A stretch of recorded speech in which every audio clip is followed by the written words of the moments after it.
Hello, you know me, my name is Nicole, and I'm going to give you a presentation on vulnerability and abuse. During the presentation, it's going to be about 15 minutes long, and during this presentation I'm going to go over the description of emotional abuse. We're going to look at emotional abuse today and some of the factors that increase the vulnerability of someone exposed to this type of abuse. We're also going to have a look at some of the indicators associated with this type of abuse and some of the long-term effects on the victim. And we're going to look at some of the behaviours of the abuser as well, just so that we can pick up on certain types of things on people. We're going to have a look at the concept of power imbalance between the abuser and the victim, and discuss how this may contribute towards increased emotional abuse. So some of the long-term effects that can happen to somebody who's been abused by emotional abuse before. And then towards the end, we're going to look at what it is that an HCA would do and how we would respond to a victim of abuse, and what it is that we do professionally and how we deal with those issues around that matter. So here it is, vulnerability and abuse, and just a little bit of safeguarding, so that the more that we educate ourselves, the more that we know, the more that we can help people. Right.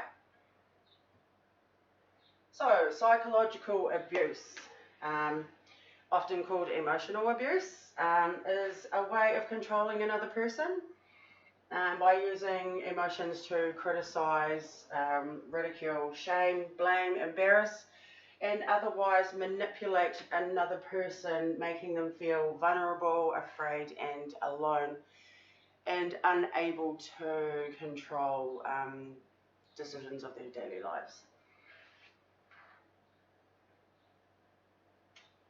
Now, some of the signs and symptoms. It's psychological abuse signs and symptoms, usually for the abuser and the victim. The abuser will start off with little things and sort of test the waters and see how that is, and the more that they get away with, then they tumble into a big problem, and this builds into something that can be quite frightening and threatening for the abuser. So we're just going to have a look at some of the behaviours of an abuser and what they might do on a constant basis that will slowly break down the victim to a point where they have a grip on the victim and they are in control. So some of the behaviours are name calling, yelling, insulting a person, running them down, making them feel small, threatening a person and threatening to take away things that are important to the victim. So anything that's special, even it could be anything like a phone, and a phone would be a big thing because that would take away your contact with the outside world, and that would make you feel quite weak and quite scared if you weren't able to express to anyone what you're going through. They could be intimidating or mocking the person, swearing at them, ignoring them. Ignoring can also be neglect, which is a whole nother type of abuse. That one's also very important. And isolating the person and excluding them from meaningful events and activities. So say you like to go to Housey, or you go to bowls, or you do something with your friends like every week, they'll make sure that you can't attend these special activities, so that they will cut you off from the outside world and basically make you feel like you've got nobody in your life, which is becomes a psychological thing inside of you. Okay. Emotional abuse and the effects. So if you have been abused before, let's say maybe you could think about a situation that you've been in your life where somebody that has control over you has taken something important away from you or stopped you from going somewhere and basically made you feel like you have no decision making in your life. Just think back to that moment and how it made you feel. And it could be 10 times worse for people that are suffering from emotional abuse on a daily basis, because the more that they are abused, the less stronger that they feel and the less that they are to fight back or to gain any type of control. So they can have some long-term effects psychologically that aren't very nice. And they could suffer from things like anxiety, depression, post-traumatic stress disorders, suicide, which is one of the worst. I think there's 3 in the list that I would consider to be quite dangerous, would be the suicide, substance abuse and self-harm. And normally that's when the psychological abuse has gotten so far that the victim will try and find a way out of the situation, even if they have to break down some of their mental barriers just so they don't have to deal with it. And they could suffer from eating and sleeping disorders, trust issues being a big one, because you normally put trust into somebody and then once they strip you of that trust and then they take the control, then sometimes you tend to look at relationships in the future and not trust people that easily. And you can also have poor communication due to being isolated from people for so long. You find it hard to communicate with people in social situations. Some of the thoughts that often consist in a victim's head after long-term effects from emotional abuse and being in a situation like that can range from this list of things, but I think that the list should be a lot longer, but that's all I can fit. So they have a sense of always feeling blamed. They feel afraid and anxious a lot, and then they have feelings of being guilty and feeling responsible for the abuser's feelings, and ultimately this is what the abuser wants the victim to feel. And at that point, normally the victim will surrender and the control goes straight to the abuser, and they'll feel disapproved of, unworthy, undeserving, inadequate, and then they'll start to be self-conscious and insecure about their body issues and social factors. Okay. Now, this is power imbalance. This is probably one of the most important things, and this would be the center of emotional abuse as far as I'm concerned. So it consists of psychological factors and then the control and then the abuse of the power by the abuser. So I have got a few things here that I couldn't memorize. The factors that contribute to an imbalance of power are often hard to notice on a day-to-day basis. So you wouldn't normally see them unless you spent lots of time with somebody, and you would see this through body languages, contact between people and how they react to each other. And imbalances can be found in all relationships that we have as human beings, and most of them from our most vulnerable trusted relationships with partners, friends, workplaces, or even the government. And that's a big powerful place. I guess they have a lot of control over us.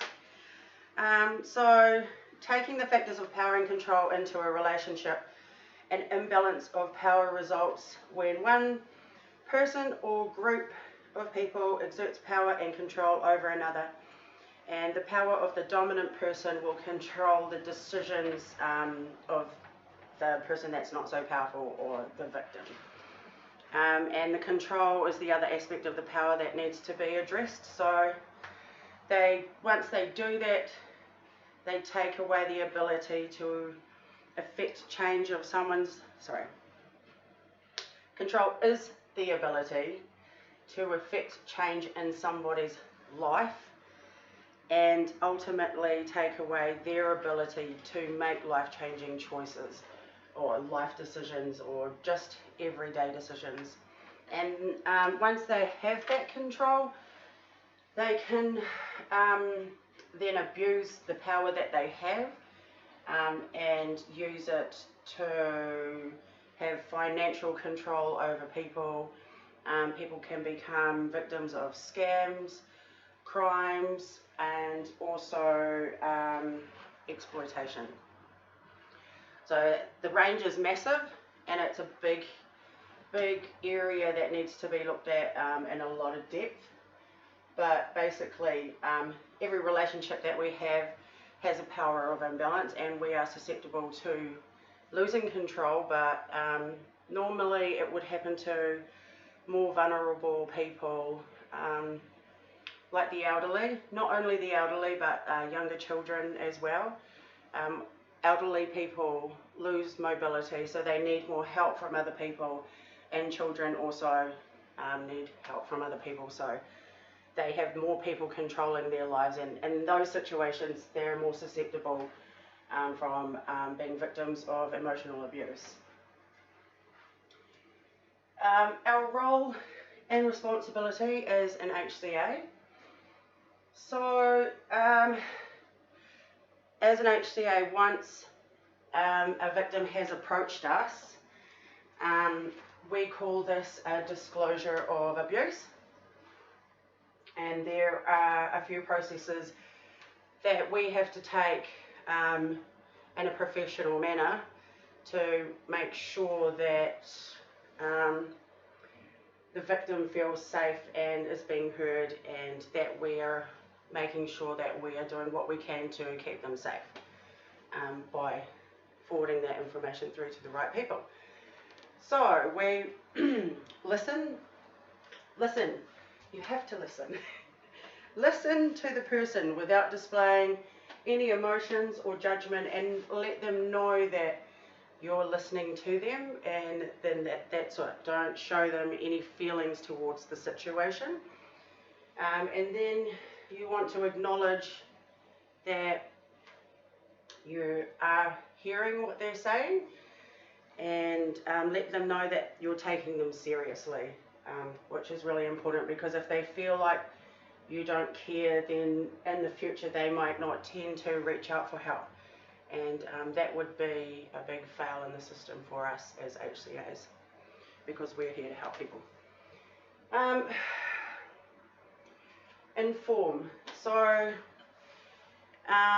the person that you are there, inform the person that you are there to support them and that the abuse is not their fault. So comforting them and gaining some trust from them, because normally emotional abuse can break down some of those trust barriers or make trust issues. So yeah, so you want them to know that you're taking them seriously. And you also want to record the facts and report the disclosed abuse as your organisation requires. So everywhere that you work, you will have a special set of plans that you do in situations like that. So you want to always make sure that you're sticking to the rules and regulations of your employers, as well as working within your scope of practice and keeping to all of the guidelines. You don't want to overstep any of the boundaries. You never want to approach the abuser. You leave that to the professional. So once you have sat down with the victim and taken a full report, then you want to give it to the right people and then let them take the steps that are necessary to make sure that the report has been made. Not all situations will be taken seriously at first, but I think the more that there is in a case, then the more that the case will be looked at in the future, and the more that the victim will get help. So yeah, basically listen to the victim, acknowledge them as a human being and be kind to them because they are a victim. Inform them that you are here for them, and then record all of the information that you need to and give it over to the right people.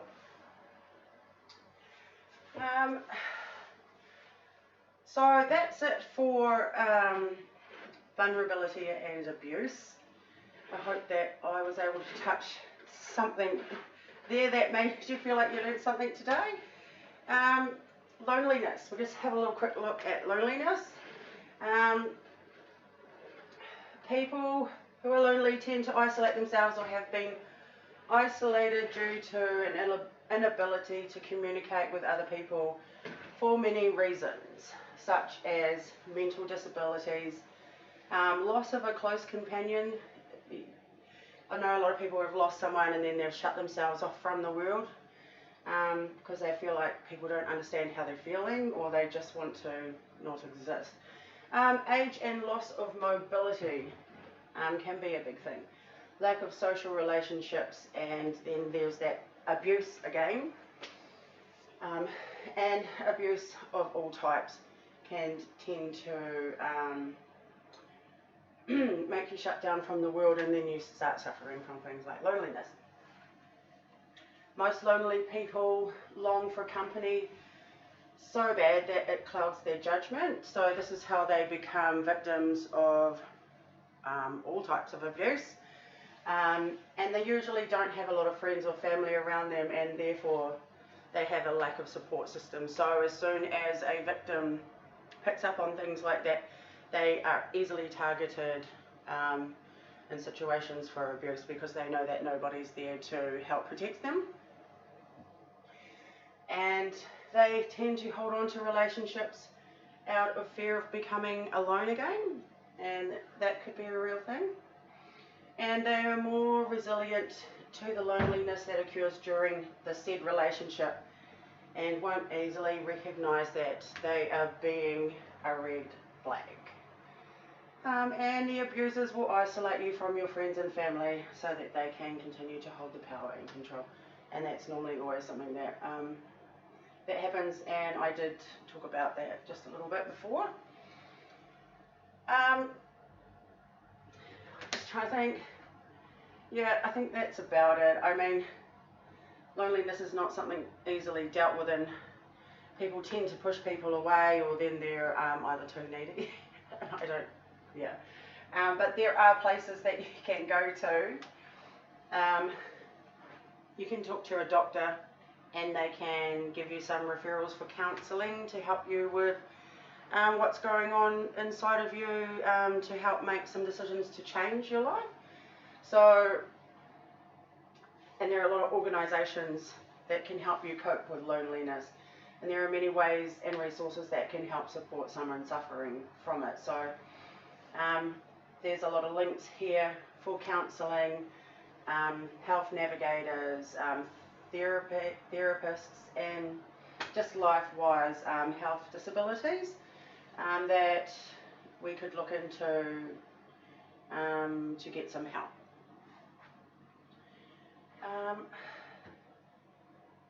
All resources were gathered and obtained using Google search. So thank you, and yeah, please let me pass.